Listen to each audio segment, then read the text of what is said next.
Good morning, students. Today we will start Unit 5, Lesson 1. This is a poem. So let's start this poem. Zoo manners. Students, आपको पता ही है कि zoo चिड़ियाघर को कहते हैं और manners होते हैं तौर तरीके. Be careful what you say or do when you visit the animals at the zoo. Careful का मतलब होता है सावधान, से होता है कहना, डू करना, विजिट यात्रा करना, एनिमल्स जानवर. तो हमें सावधान रहना चाहिए जब भी हम किसी जू में जानवरों को देखने के लिए जाते हैं. Don't make fun of the camel's hump. He is very proud of his noble bump. तो हमें कभी भी कैमल्स हम्प होता है जो कैमल का कुबड़ सा होता है ना उसकी पीठ के ऊपर, तो हमें कभी भी फन का मीनिंग होता है मजाक उड़ाना. तो हमें कभी भी ऊंट के कुबड़ का मजाक नहीं उड़ाना चाहिए. उसको अपने ऊपर बहुत प्राउड होता है. प्राउड का मतलब होता है गर्व, नोबल महान, बम्प हमारे शरीर के हिस्से में कहीं भी कोई उभरा हुआ सा भाग हो उसको हम बम्प कहते हैं. तो जो कैमल का हम्प है उसका हमें कभी भी मजाक नहीं उड़ाना चाहिए क्योंकि जो कैमल है उसको बहुत प्राउड है अपने ऊपर. Don't laugh too much at the chimpanzee. He thinks he's as wise as you or me. Laugh का मतलब होता है हंसना, too much बहुत ज़्यादा, wise समझदार. तो हमें कभी भी चिंपैंजी का मजाक नहीं उड़ाना चाहिए क्योंकि चिंपैंजी सोचता है कि वह उतना ही समझदार है जितना आप और मैं.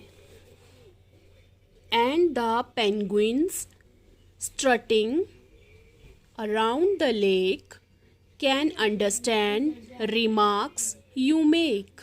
तो जो पेंगुइन्स होते हैं, स्ट्रटिंग का मतलब है चाल. जैसे पेंगुइन चलते हैं तो यहाँ पे स्ट्रटिंग का मतलब है चाल. अराउंड चारों ओर, लेक का मतलब झील, अंडरस्टैंड समझना, रिमार्क्स हम किसी के बारे में जो सोचते हैं, हम अपने व्यूज़ बनाते हैं उसको हम रिमार्क्स कहते हैं. जैसे किसी के ऊपर कोई टिप्पणी करना तो उसको हम रिमार्क्स कहते हैं. तो जो पेंगुइन है वो झील के चारों ओर चलता है और जो भी आप उसके बारे में कहते या अपनी टिप्पणी करते हैं वो सारा समझता है penguin. Treat them as well as they do you and you will always be welcome at the zoo. तो कहा है ट्रीट का मतलब होता है व्यवहार करना. तो आप उनके साथ वैसा ही व्यवहार करो जैसा कि वेल का मतलब होता है अच्छा. तो आप उनके साथ वैसा ही व्यवहार करो जैसा आप अपने साथ चाहते हैं और आपका भी जू में फिर हमेशा वेलकम होगा, है ना. तो आप भी जू में जाने के योग्य होंगे और आपका भी स्वागत होगा. अगर आप जानवरों के साथ बहुत अच्छे से ट्रीट करेंगे तो वो भी खुश होंगे, वो भी आपके साथ वैसा ही व्यवहार करेंगे. तो इस पोएम में ये बताया गया है कि जू के क्या तौर तरीके हैं कि हमें केयरफुल रहना चाहिए. जब भी हम एनिमल्स को देखने जाते हैं तो हम क्या बोलते हैं, क्या करते हैं, ये सारे एनिमल्स समझते हैं. हमें कभी भी कैमल के कुबड़ का मजाक नहीं उड़ाना चाहिए क्योंकि उसको अपने ऊपर गर्व है. और चिंपैंजी के ऊपर हमें नहीं हंसना चाहिए क्योंकि चिंपैंजी सोचता है कि जैसा समझदार वो है वैसे ही आप हैं, वो आपकी तरह ही समझदार है. पेंगुइन जो होता है वो लेक के चारों ओर अपनी चाल में चलता है और जो भी आप उसके बारे में टिप्पणी करते हैं वो समझता है.